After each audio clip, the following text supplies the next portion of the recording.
ট্রাইব্যুনালকে নিয়ে বিরূপ মন্তব্যের জেরে বিএনপি নেতা ফজলুর রহমানের বিরুদ্ধে আদালত অবমাননার অভিযোগ আনা হয়েছে। বুধবার আন্তর্জাতিক অপরাধ ট্রাইব্যুনালে তার বিরুদ্ধে এই অভিযোগ আনা হয়।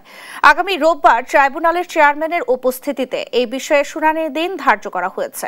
আন্তর্জাতিক অপরাধ ট্রাইব্যুনালের প্রসিকিউটর গাজী এম.এইচ. তামিম জানান, গত শনিবার একটি বেসরকারি টেলিভিশনের টকশোতে তিনি ট্রাইব্যুনালের বিচার মানি না এই মন্তব্য করেন। এছাড়াও ওই টকশোতে তিনি অনেক মানহানিকর বক্তব্য দিয়েছেন বলে অভিযোগ করে প্রসিকিউশন।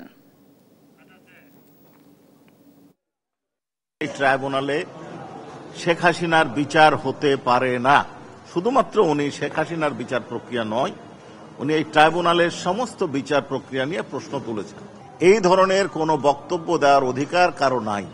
এই ক্ষেত্রে যদি তারা এ ধরনের কোনো বক্তব্য প্রদান করেন, অনারেবল ট্রাইব্যুনাল একটি শোয়িং কজ অর্থাৎ তাকে নোটিশ দিয়ে তার কারণ দর্শানোর সুযোগ দিয়ে তার বিরুদ্ধে ব্যবস্থা নিতে পারেন এবং সর্বোচ্চ শাস্তি হিসাবে 1 বছরের বিনাশ্রম কারাদণ্ড অথবা 5,000 টাকা জরিমানা অথবা দুটোই দিতে পারেন।